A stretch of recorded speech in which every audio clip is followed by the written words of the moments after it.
let's go through several ways to generate the hash of a file. Now, a hash is a numeric fingerprint of a file so that you can verify that that file is correct, that it hasn't been corrupted during download, or that somebody hasn't slipped in some malware or something in that file that you don't want, to make sure it is the file that you truly want. So in this case, I've got a file here. This one happens to be the Service Pack 1 for Windows 7 32-bit. And it's an executable file that I would run if I want to install Service Pack 1 in my 32-bit Windows 7. Now let's say that I have been told that when I find and download this file, that the SHA-1 hash should be this number right here, this C3516 and so on. And by the way, a single bit that is wrong in that file would create a completely different hash. So let's take a look at some of the ways we can do that. One is to use an online hash generator.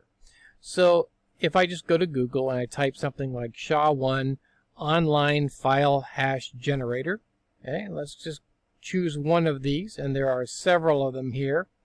I'll choose this first one, and it just says drop file here. So let me pull this over and drop that file right in there. And then I will say, well, it's currently loading, so I'll wait for that to finish loading.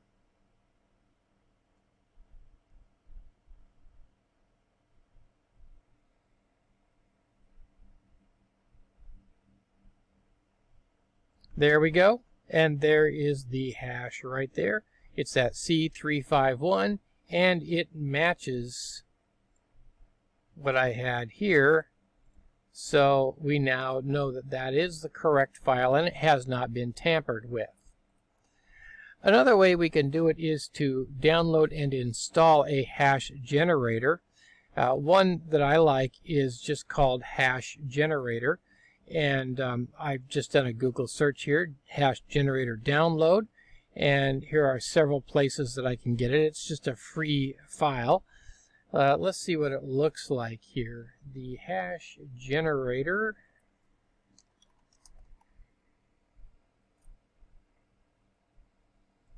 And there it is.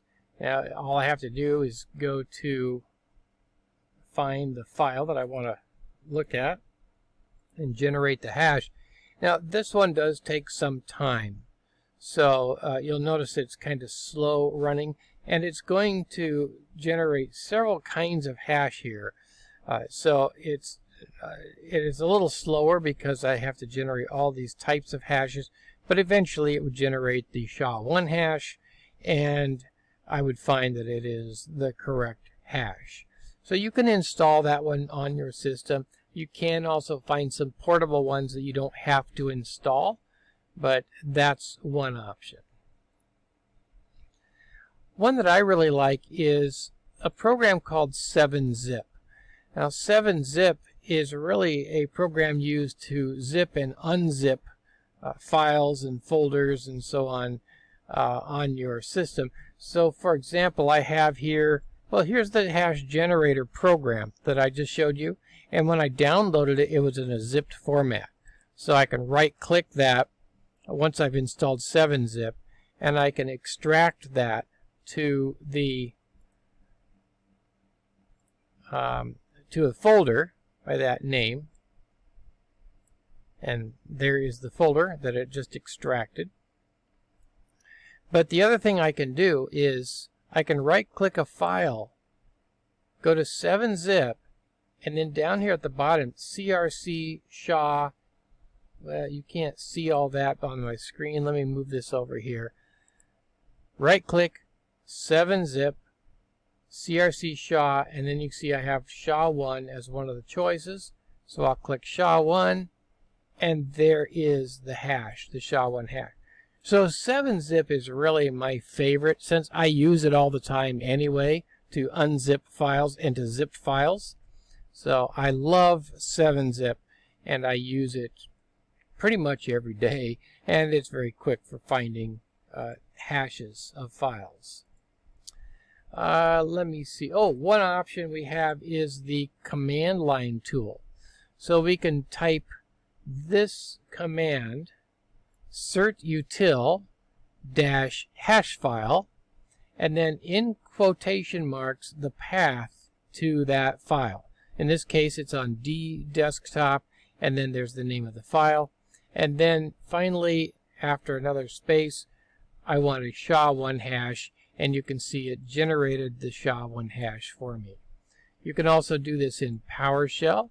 With PowerShell, you use get file hash, and then the path to the file. If there are spaces in here, by the way, I would need to put that in quote marks. And then a space and -algorithm SHA-1. And there it is, my file, hash of that file. So there are what? 1, 2, 3, 4 different ways to generate, 5 different ways to generate hashes of a file. So good luck, and thank you for listening.